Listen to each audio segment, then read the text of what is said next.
Good evening, ladies and gentlemen, and welcome to another great episode of the Debate Night. Today being the 27th day of May, just 2 days after the African Day, which was celebrated on the 25th day of May. That is, today is Thursday, the Debate Night. We celebrated the African Day on the 25th, which was a Tuesday. My name is Okoth Opondo, the host of the Debate Night, right from the Camp D Voices, and always amazing seeing all of you here. Always amazing seeing that you are following us on Facebook and even following on YouTube. That is at the Camp D Voices. That is where these all amazing sessions come to you from. And as we do it every Thursday, when we come together, just great things happen. Wonderful speakers from different parts of this country, from different parts of this continent. And tonight, because it is the African Week, because we celebrated 2 days ago the African Day, we are talking about Africa. You ever heard of a united Africa? Yes. In the year 1963, on 25th day of May, some amazing gentlemen across the continent sat down and saw the need of forming what they then called the Organization of African Union. That is the Organization of African Unity, that is the OAU, what today we call the African Union. Tonight, we are talking about the Africa of Thomas Sankara from Burkina Faso. We all know about Thomas Sankara, that is the Che Guevara of Africa. Tonight, we're talking about Kwame Nkrumah of Ghana. Tonight, we're talking about Haile Selassie of Ethiopia. We are talking about Thomas Joseph Mboya of the Republic of Kenya. And how can we forget the great minds of Ahmed Ben Bella from Algeria, the great people like Patrice Lumumba from the Democratic Republic of Congo, Nelson Mandela from South Africa, and many other amazing people, not to fail to mention Julius Kambarage Nyerere Mwalimu of Tanzania. There are people who believe that Africa must be united as one so that we face our common enemy. But others are saying, you know what? We are nationalistic. Let's just remain as Kenyans, remain as Ugandans, as Ghanaians, as Egyptians, and as our specific countries. Then we can still conquer. Even in the midst of that, ladies and gentlemen, remember that we have a very young country, the South Sudan, that got independence just a few years ago.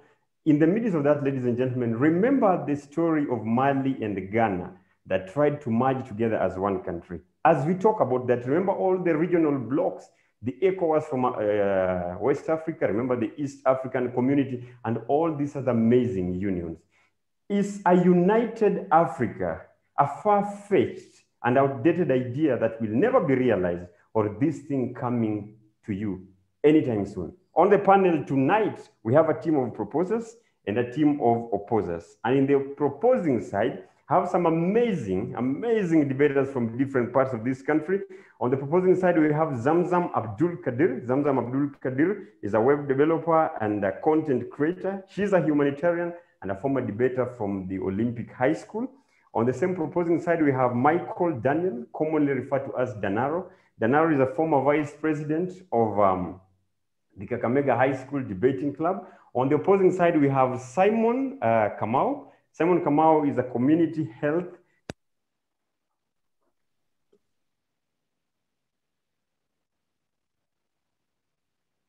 On the same side, we have Margaret Ngugi, or Ngigi, sorry. Margaret Ngigi is a student at the Egerton University pursuing education on history and Kiswahili, and a former debater at St. Mary's Tigio Girls. Yes, here we are. Every speaker will have 1 minute to do an introduction. Then we move to the second stage. Every speaker will have 5 minutes to do their presentation. Then the next stage will allow the members of the audience to ask them their questions. Then we move to the next stage, where each speaker will have 3 minutes to respond to questions and to cross-examine each other if needs be. Then finally, we'll head to the last minute. That is the 1 minute of doing the closing remark. Ladies and gentlemen, allow me at this stage to welcome the amazing debaters right here on the panel. That is Margaret, we have Danaro, we have Simon, and we have Zamzam. And now to the proposing side, let's welcome the first speaker from the proposing side. In the motion that says, is a united Africa a dream that is far-fetched, outdated, that can never be realized? Welcome to the great debate. The first speaker from the proposing side, who is that? First speaker from the proposing side. That's me. Well, ladies and gentlemen, welcome. I'd like to take you through today's motion and tell you why I find it reasonable, more realistic, and more logical that apparently a united Africa, however much of a fantastical idea it may be, it is just a mere far-fetched utopia that we will all be chasing. United Africa is an outdated, far-fetched idea that can actually never be achieved. And I hereby, Danaro, stand before you to propose this motion. And I hope that, ladies and gentlemen, you'll be able to understand that indeed, Africa, 54 countries in all, yes, it is possible, perhaps possible for us to actually unite. But the consequences, are we all ready to face the consequences? Are we as a whole united Africa ready to face the challenges that we are actually facing right now? Africa is young. Why should we speed up its maturity level? Therefore, I believe that we can go forth and convince you that it is a far-fetched idea. Thank you. Thank you very much. We step to the opposing side. First speaker, Margaret. Margaret, welcome to the panel. Your 1 minute begins right now. Uniting of Africa can have a great impact, not only to Africans themselves, but also to the whole world. My name is Margaret Gige, a student from Egerton University. Okay, great, Margaret. Your introduction is as brief as possible. Let's go to the second speaker, the proposing side. That should be Zamzam Abdul Kadir.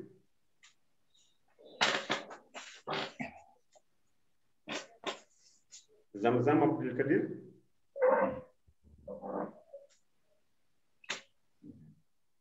Yes, Zamzam Abdul Kadir, your 1 minute. So, my name is Zamzam Abdul Kadir. I'm a developer. So I stand by the motion that says that United Africa is a far-fetched idea. Let's be realistic. When you want to change the entire world, start by changing your home. Start by changing your bed.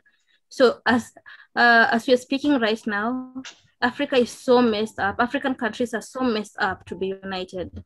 So I stand by it that we first correct whatever it is that is going on in our entire countries as entities, other than making it a single united country.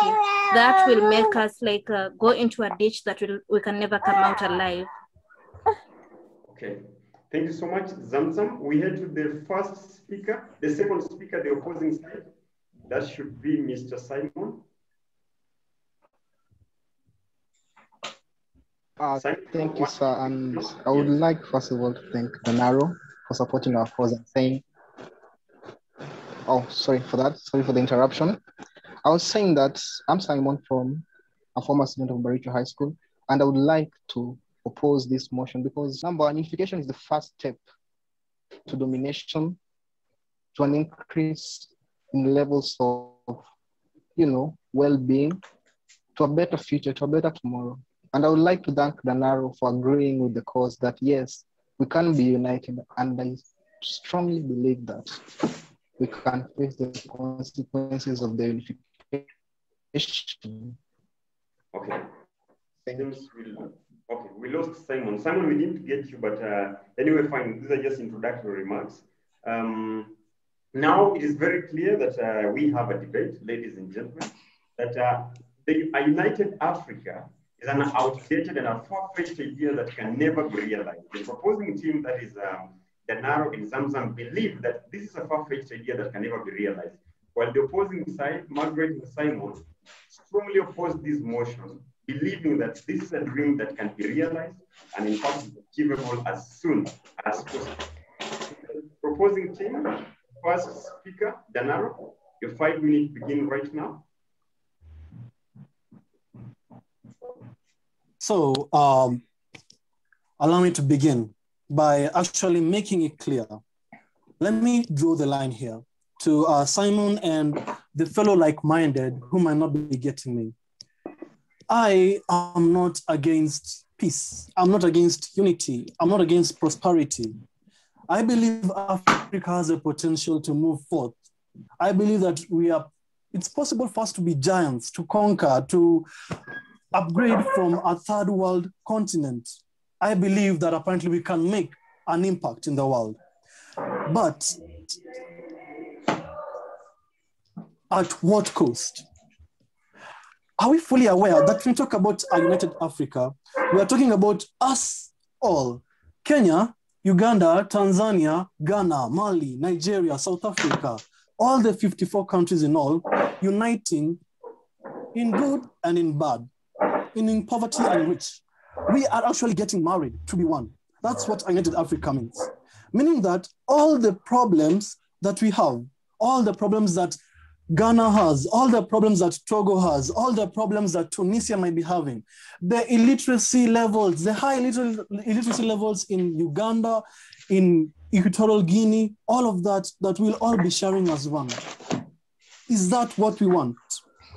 We already have enough problems within our country itself. Why should we also be ready to baggage others? I believe that my proposer, my partner and I, we are going by the norm and believe that it's better to, first of all, remove the log in our eye before thinking about removing the speck in our neighbor's eye. Now, allow me to bring in the context of the motion itself. What is needed for us to have a united Africa? That's the first question we ought to be asking ourselves. A united Africa talks about us having a common language, one. We're talking about having a common currency. We are talking about having a common administrative system. That's what we're actually contemplating about. We want such changes. That's what we all want. But is it possible? Let's be realistic. Wake up and join me in the world of reality.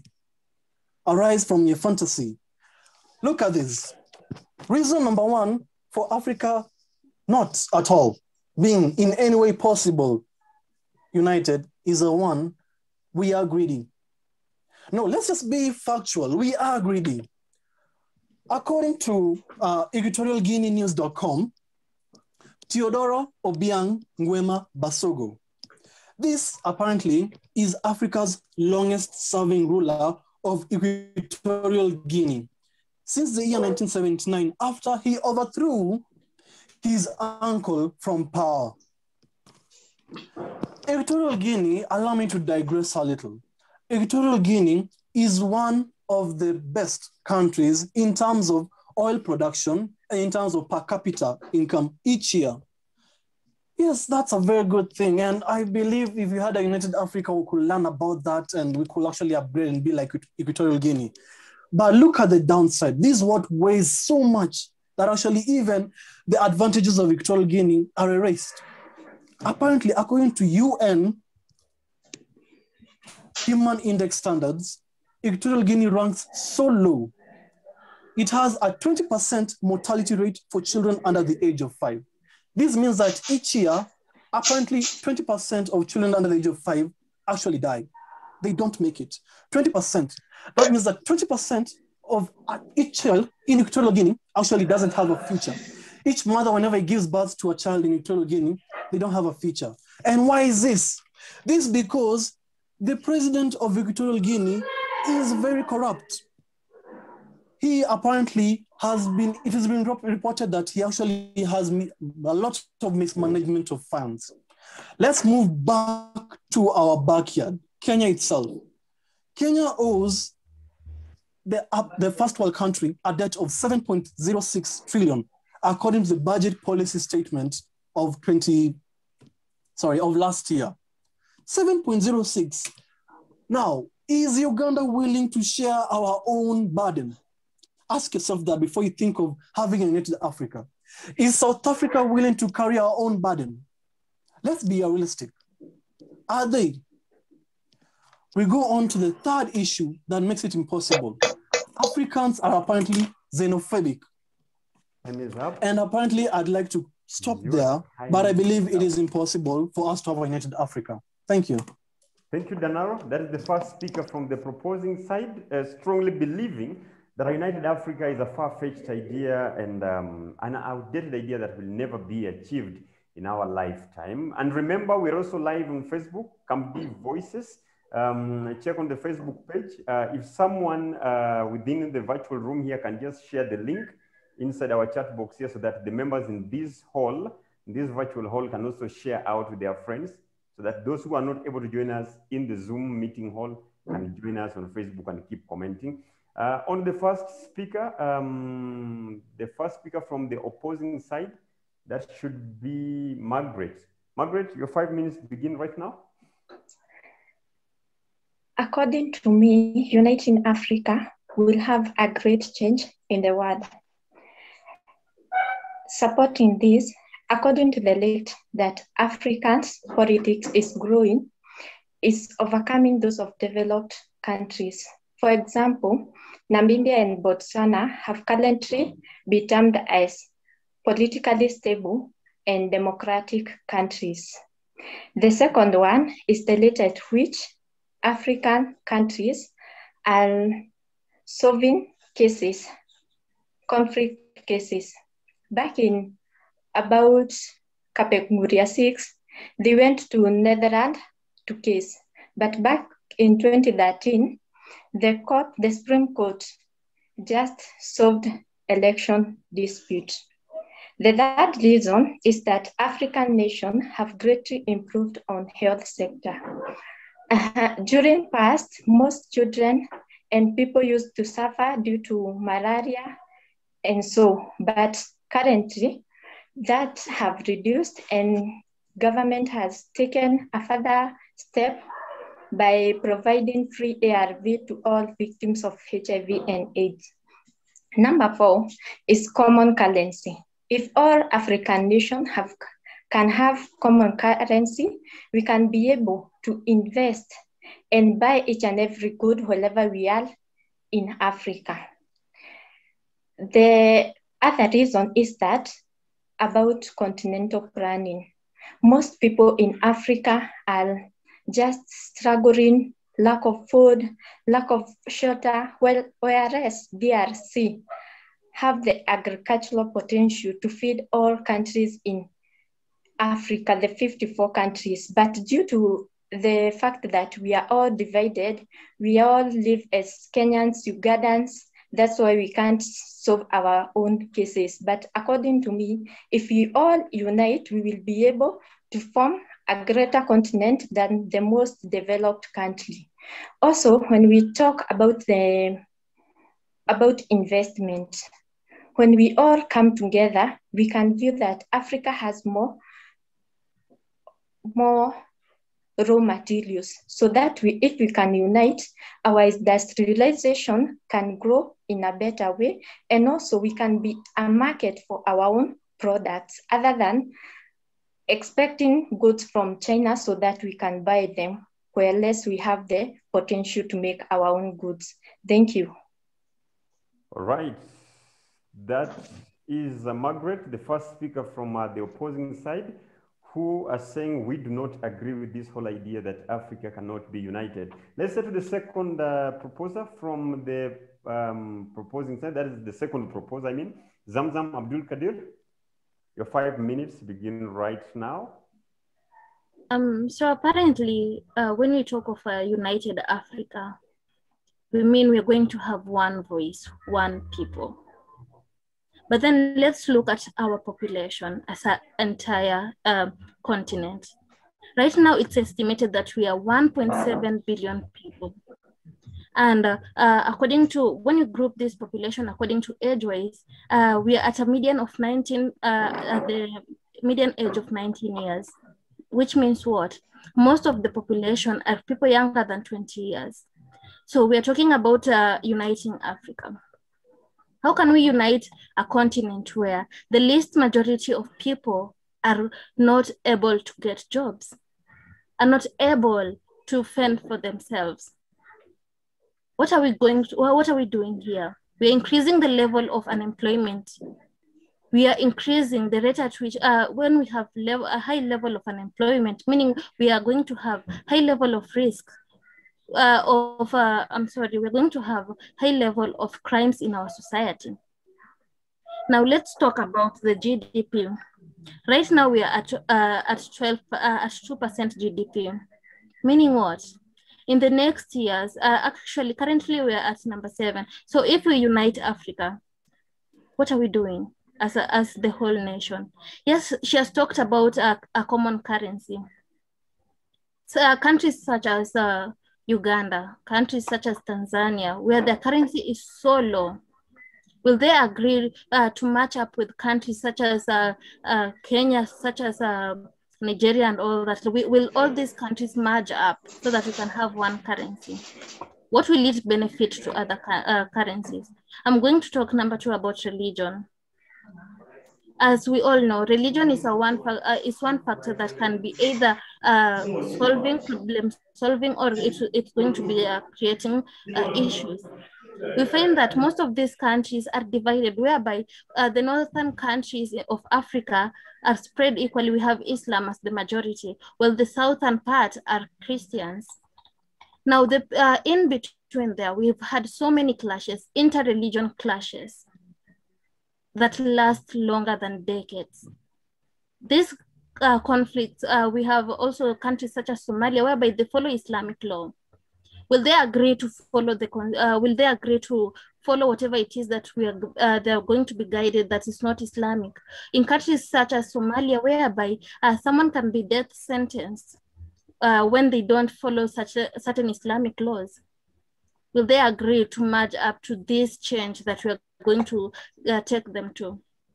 Let us talk about the level of tribalism in our countries. African countries are deemed so tribalistic, let alone let's measure in Kenya, whereby you find that just because I'm not from a certain tribe, I'm not going to be given certain priorities. Just because I'm not from a certain tribe in Kenya, meaning I'm going to be vetted so that I can get my ID and all that.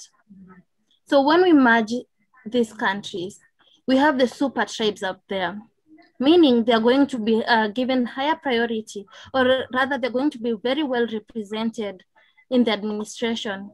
This is going to bring number 1.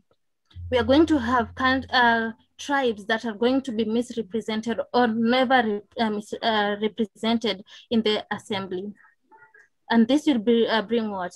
Cases that we are seeing in countries such as Somalia, Nigeria, whereby the people are fighting the government because the government is not hearing whatever it is that they're saying.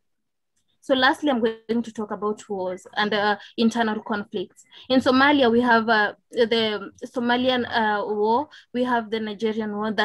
These are wars that are from 1960s until now.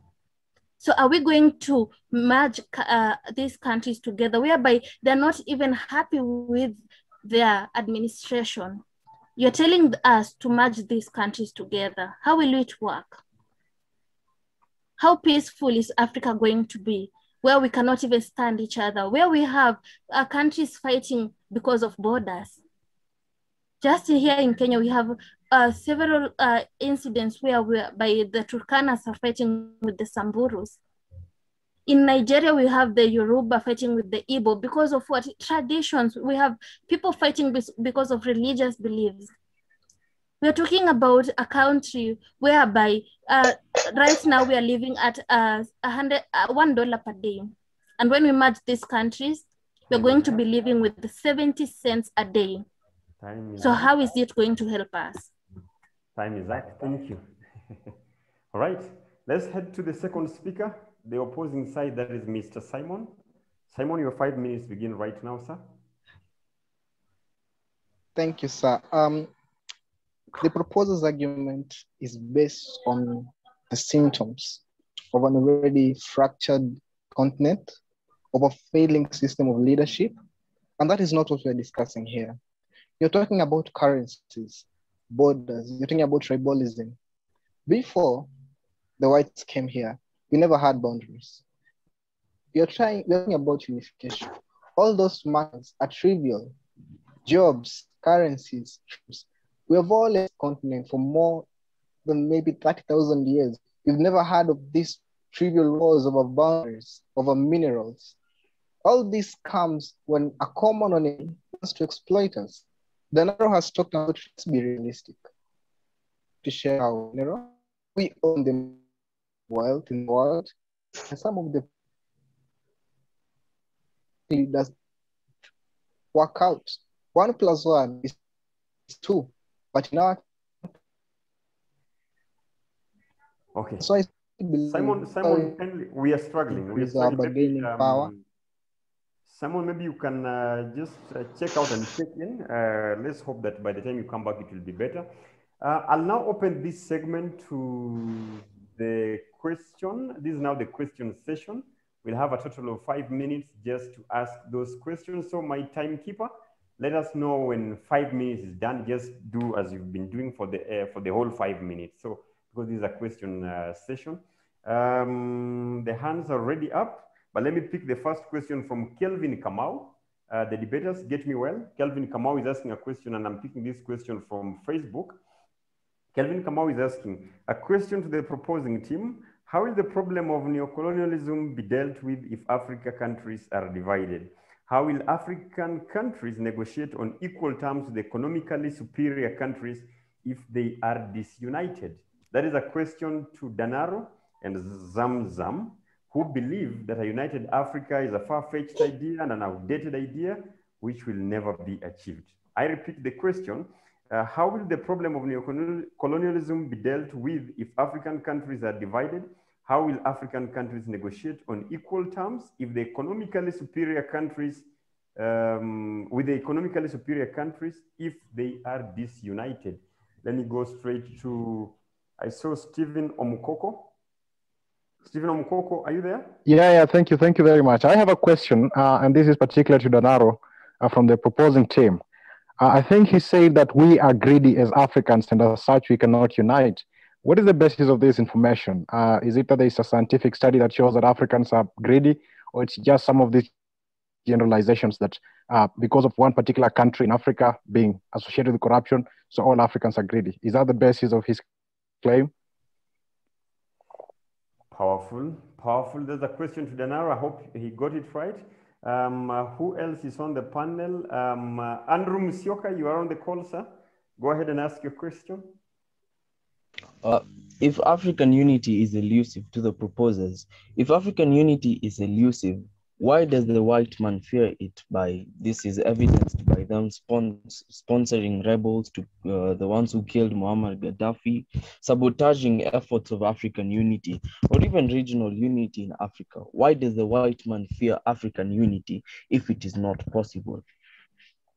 Very well. Ohisa Oduho, go on, sir. Yes, thank you much for the opportunity. My first question shall be to the opposers, and I believe Zamzam was the one who brought up the issue of insecurity and the wars in the continent. And I would maybe should clarify how exactly is Africa supposed to solve the issues of wars within the continent without uniting? Based on the fact that, you see, NATO was established as an alliance to deter the Soviet Union. Now, I believe we in Africa have a much greater reason to form a military alliance than the Europeans did when they formed NATO. Therefore, when opposing the motion, how would therefore we as Africans be able to ensure that such an incident as colonization, which led to the total invasion of our continent, how would that be stopped without unity? Thank you. Okay, thank you. Quincy, you're on the call, sir. Yes, those who are saying that Africa cannot be united, I want to know why they are saying that. And we have seen in many cases when Africans have always come together, the outside people have always come and interfere. Like the likes of Thomas Sankara, when he proved that the country, a united country, can go forward as we do farming on ourselves, as we do construction ourselves, he was killed. Goes to Gaddafi when he came with the African United and he said we are going to have one currency, things happened and he died. Goes to like Machel, the names are countless. Why is it that every time that Africans come together, something has to come in? Thank you. Thank you. Let me see if we have any questions from the chat box. Yes, there are a question, one from Gabi. To the opposing side, do you think that African countries will agree to share their resources on any terms? So that is a question to those who believe that we can be united. Do you think that African countries will agree to share their resources on any terms? That is a question from Gabi. Then a question from Atambo, Jeremy. Don't you think that a united Africa with one central and powerful government is a pathway to tyranny? Yes. I don't know, Atambo, who are you referring that question to? Probably, maybe you can be very, you can also tell us. This is quite evident in the level at which post-independence African leaders have grossly abused power. So Atambo, is this question to the proposing or to the opposers? If you're asking a question, you kindly just indicate the specific question. Fantastic. The question session is over. Now we head straight away to the debaters. The first speaker from the proposing team, you have 3 minutes to answer the questions.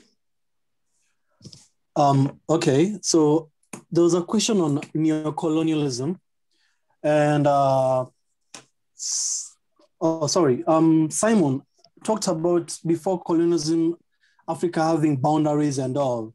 Well, I'd like to point out to Simon that colonialism brought about different tribes together without considering the distinct culture and suggestions about all the other tribes in Africa. Let's get one thing straight. Africa is historically autonomous. This means that most of the tribes, actually all the tribes in Africa, had the freedom to govern and make their own rules and customary laws, right from long before. In fact, traditionally, African tribes used to break away from each other to form other original tribes as a form of self-realization in its own way. So, hypothetically speaking, most Africans are actually struggling because of the bad arrangement that the colonialists had put across. For example, you can vividly see recently the breakout of the Sudan country, Northern Sudan and South Sudan. Currently, you can see from Ethiopia itself, the Tigray war. So there are many other examples. And there was a question on the unity of Africa. If it's not being possible, then what is the answer? Well, my answer is this is my stand. And I want to repeat again, I want to paraphrase it. Africa needs to work on, what Africa actually needs to work on is for its countries to allow for a more autonomy in the local government, states and counties, etc.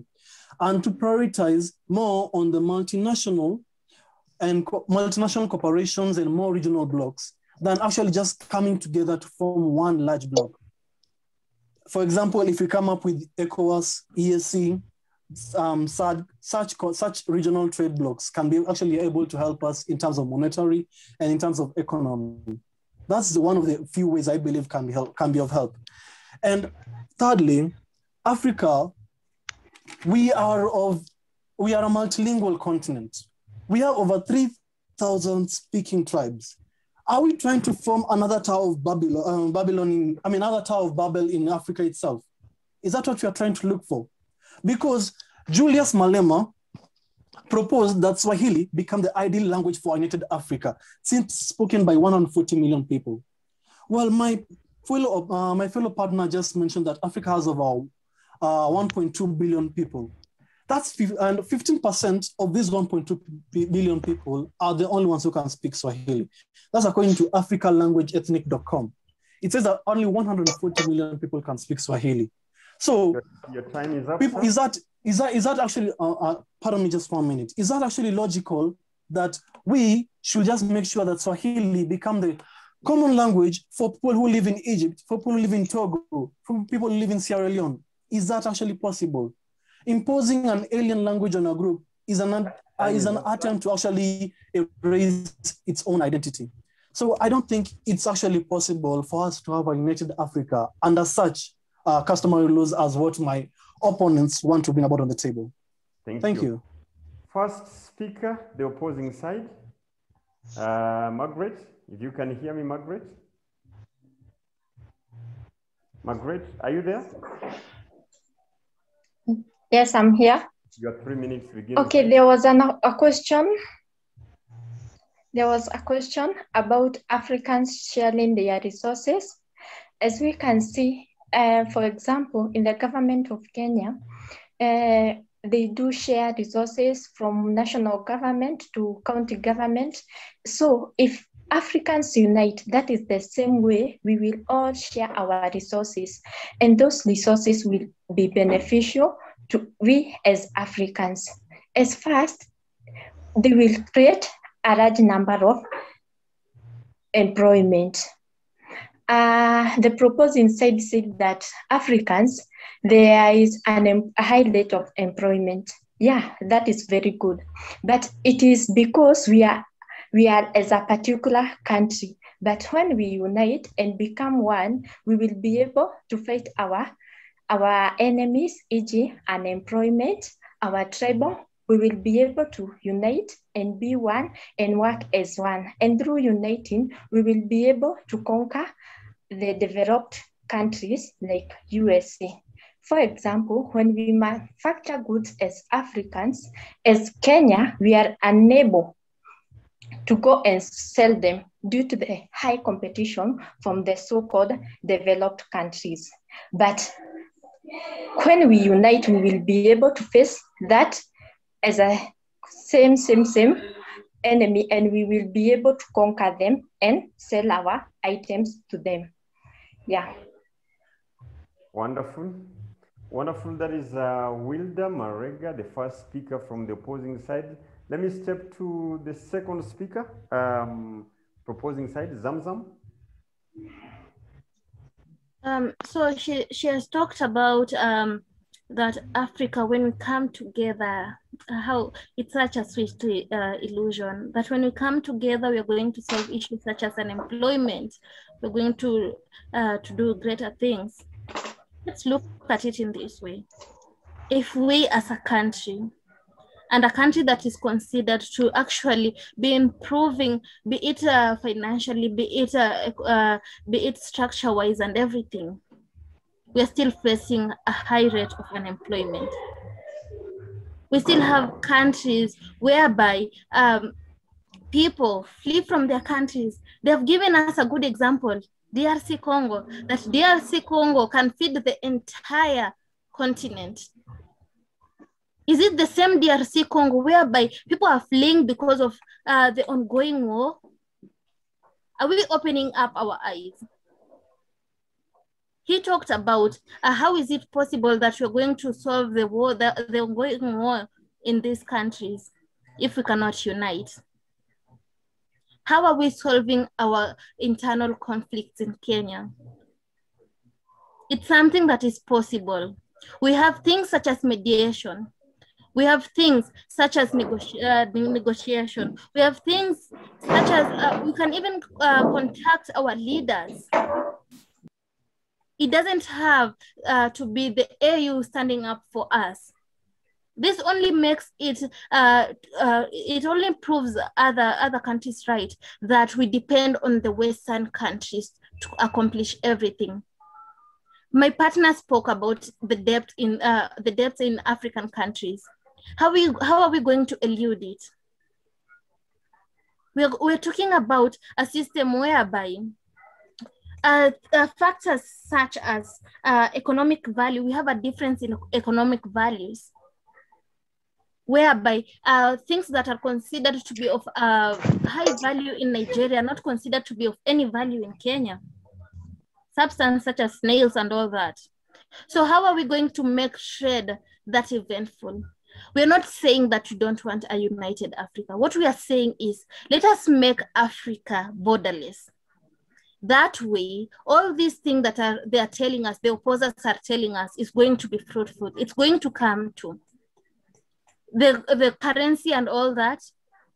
We're merging up the currency or making it one only proves one thing, that we're going to have to force people to live lives that they're not going to afford. Like I said, right now we are living at $1 a day. when we merge the currency, people are going to live at 70 cents a day. So what are you telling our people? What are you telling our people? That we are supposed to like die in hunger so that we can have a united Africa? And for what? Let's not forget also that as Africa, like one person said, when we merge Africa, it's a pathway to tyranny. We've seen our leaders. Example, when Kenyatta was elected to be the president of Kenya, we saw how many lands were grabbed. So you are telling the same society that we have one leader, one superpower leader to lead us all. Time is up. What is that? Time is up. Thank you. Thank you, Zamzam.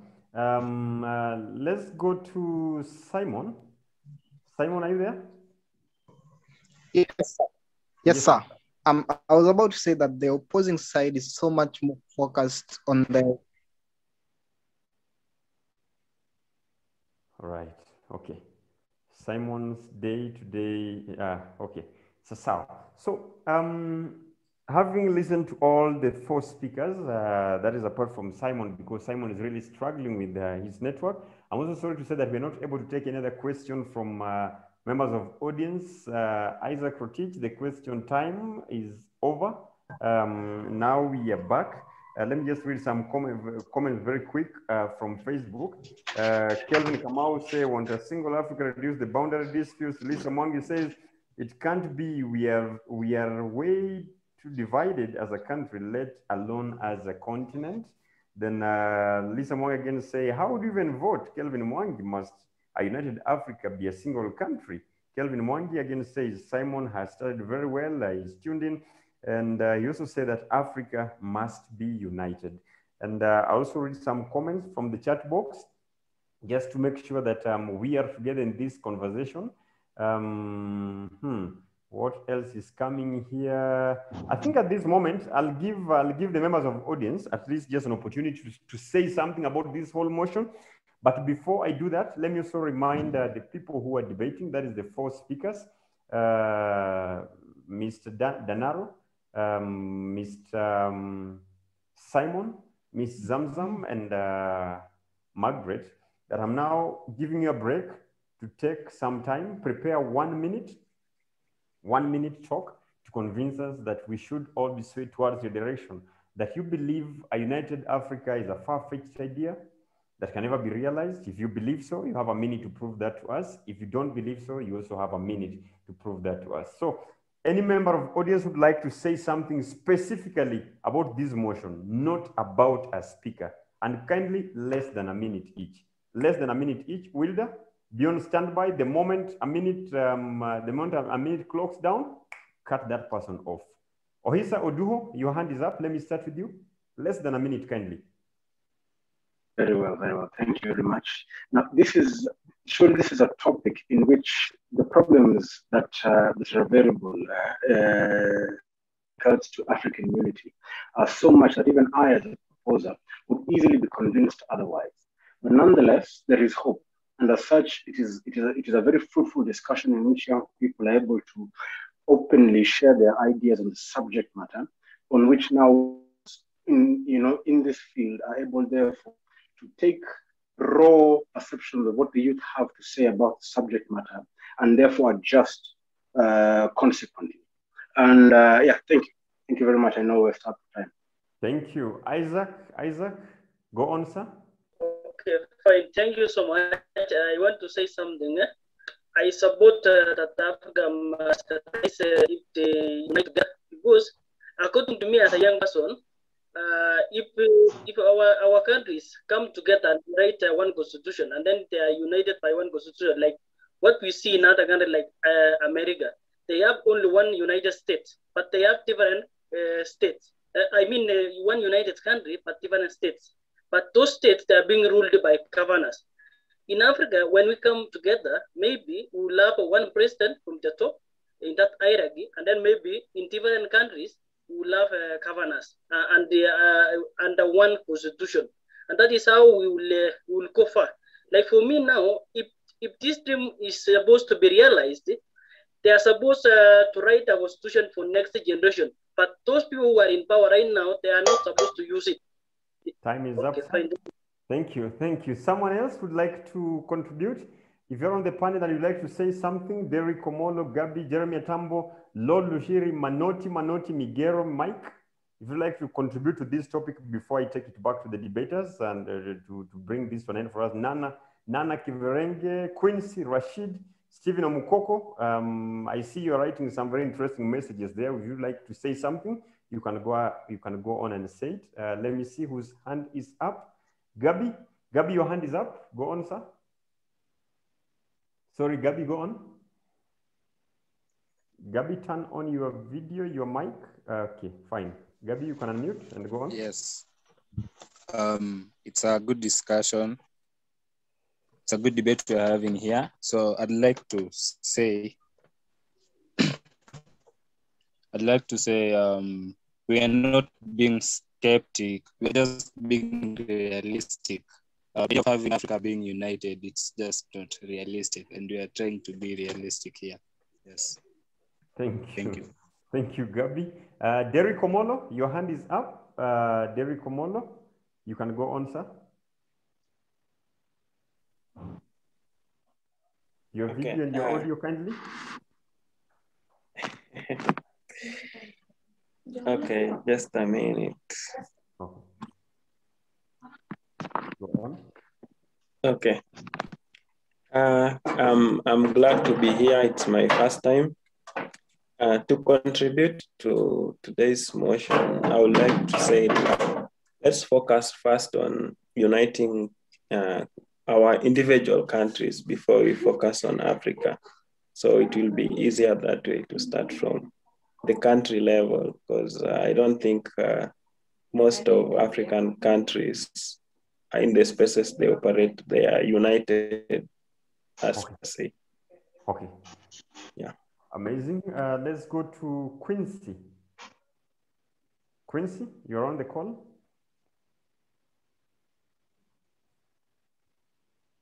Quincy, you're unmuted. Yes, what I want to say, African United is possible, just like America, for them to live where they were, and they need to do as the young generation. We have to come together. We have to learn how the United States of America made it possible. If they made it possible, then it is possible here. And when you see the United States of America, when they came together, the blacks were there. In fact, our forefathers are the one who contributed to that, meaning that a united nation was an idea of a black man. An African man is a black man which have a bright mind. So meaning that if we made it possible in America, then we can also make it possible here in Africa. Here in Africa, we have so many minerals. We have so many riches like the gold, diamond, all of them sort, they are found here in Africa. So if we can make use of that and be united, I think we can go far. Thank you. Thank you. Stephen Omukoko, you're on the call, sir. Okay, thank you. Thank you very much. I think I'll just go very quickly to talk about, I don't see the correlation between tyranny and unity.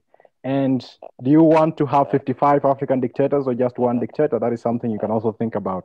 And I think the system of divide and conquer continues to make us weak nations, and we cannot bargain, and people will continue exploiting us for as long as we are divided. And so I think unity is very necessary. Thank you. Thank you. Thank you very much, Mr. Omukoko. Now back to the debaters. I hope I've picked all hands which were raised up. So back to the debaters. First speaker from the proposing side, you have 1 minute. Okay, just a moment. I see Manoti's hand is up. Manoti, you're the last person. You have a minute, sir. Allow me, sir, to just say like this. Okay. Because I'm somewhere where I cannot be able to be seen. No worries, go on. Thank you. I still agree to the fact that to say that Africa is united is a long gone. Can we say, we just quote as it said that it's a far-fetched idea because we are still fighting over resources, as you can see. We are still divided according to our religion. We are divided according to our cultures. we are also divided in different ideas and ideologies. You can even witness the fact that in each and every elections in different African states, there are electoral practices. Yeah, even from our brothers and sisters from Uganda and Tanzania, the same was witnessed.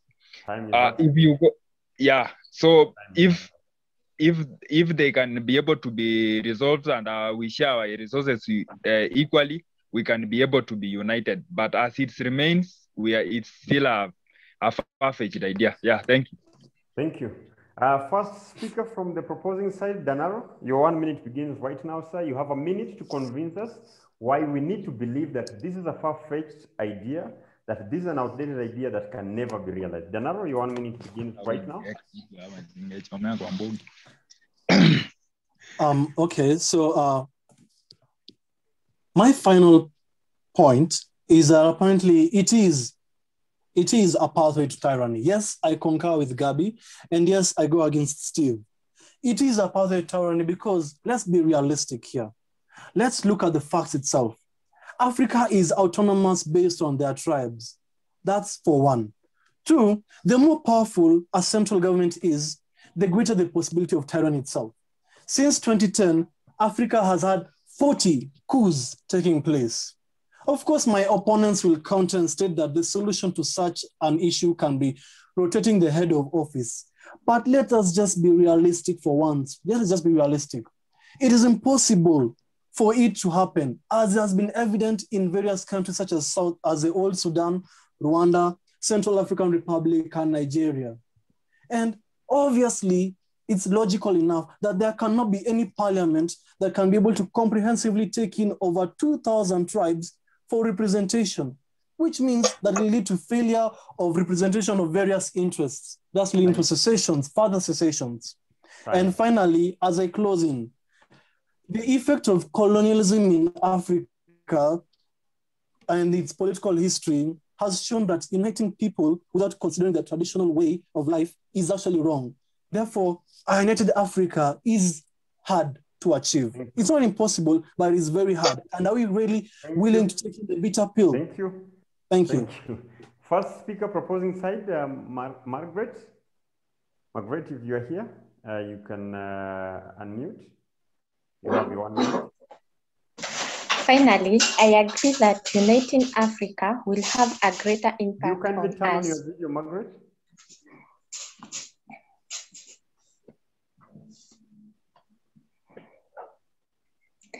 I finally agree that uniting Africa will have a greater impact on us.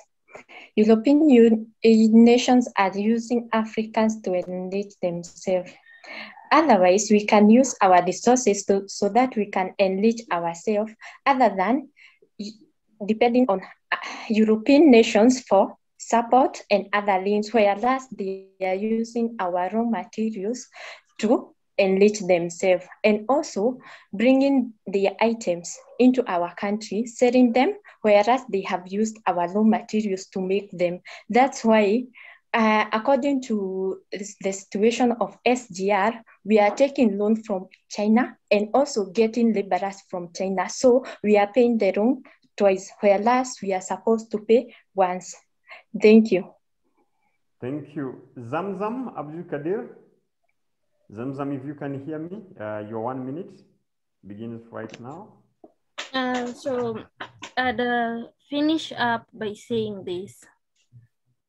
Right now, most of African countries are facing many difficulties because of what? Because of the colonial arrangements that we have. Let us not face further distractions, trying to amalgamate or trying to try and sort out whatever it is that the colonials put out for us, because we had enough bloodshed to get where we are. So what I'd suggest is, as a country, sort your issues first before thinking of uniting Africa. When we have a clear country, we have a country where we have the rate of unemployment is almost zero. We have a country where poverty is not heard of, a country where security is at its best, a country where we have leadership, corrupt-free leadership. A country where we have a system where people are very true to it. Yes, we know Africans love each other, but we love take us where we want to be. So we need a clear mind as a country. Thank you. So my suggestion is, as a solution, let us make Africa borderless. That way, we will be solving, other than sitting down and saying that we are going to help Africans by making it one. By making it borderless, meaning one, people can transact freely. Right now, people can move from African countries without visa being stamped. So what I'm saying is, why not make it people to move into African countries without their passports? People can transact business transactions. People can have meetings without, can do businesses without the import and the export taxes being implied on them. Zamzam. That way we'll be helping our citizens, other than saying uniting people. Zamzam, now I'll call the African soldiers to help me push you out of the stage. Simon, your 1 minute begins right now, sir. Simon? Thank you, sir. Yes. Yeah? Can you hear me? Yes, I can hear you. Thank you. First, I'd like to mourn because I have not done the motion justice. But since I believe that in this virtual hall, we all share a common intellect, a common love for history, I would like to point out Rome was a far-fetched idea. The Greek Empire was a far-fetched idea. The United States of America was a far-fetched idea.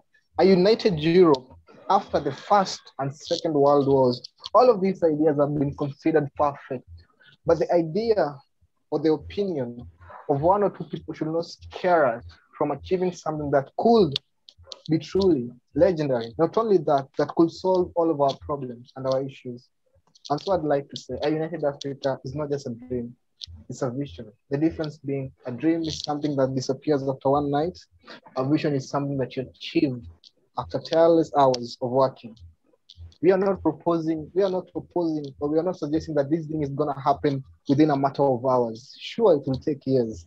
We'll have to reconcile our currencies, our languages, but I believe that in due time, working tirelessly and effortlessly for our people, we can come up with a system of governance that represents everyone across the board, that we may live for a better tomorrow. Thank you. Thank you very much. Thank you, Simon. Thank you, Zamzam. Thank you, Danaro and Margaret. You've done some amazing job despite the technicalities, despite the challenges that we are facing.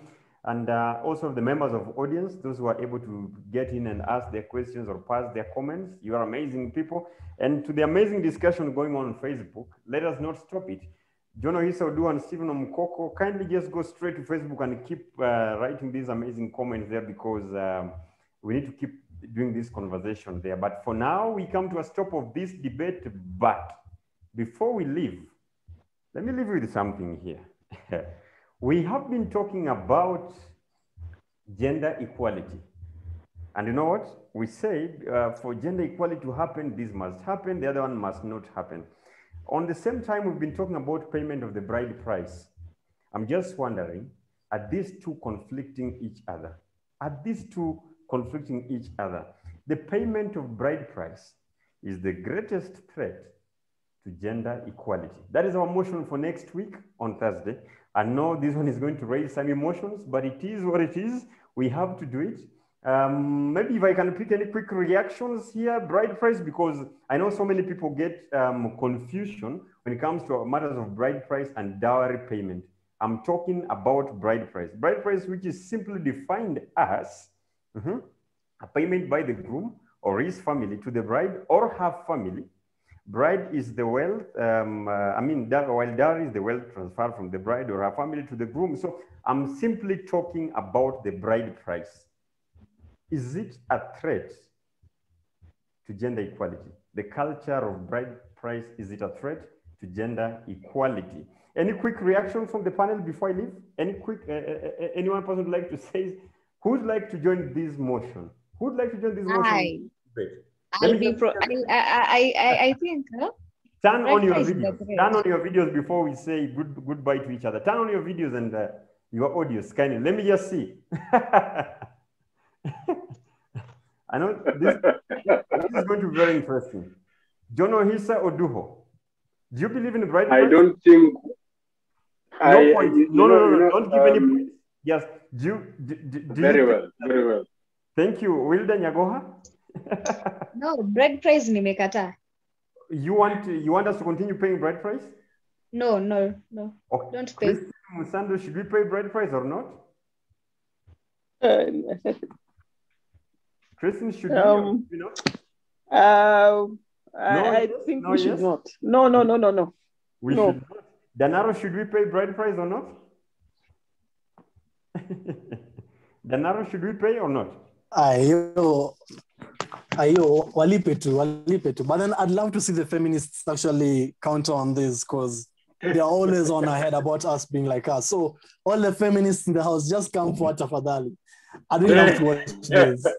Amazing. So next week on the panel, on a day like this, on a Thursday, we are talking about bride price versus gender equality.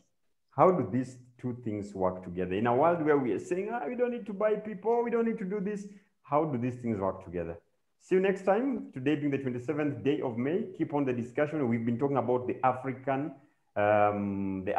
Day, and the motion of discussion that we are having today was that the United Africa being a far-fetched and an outdated idea that can never be realized. Thank you, everyone. Keep the discussion with the hashtag debate night. That is all from my side, of course, upon the host from Camp D Voices. See you next time.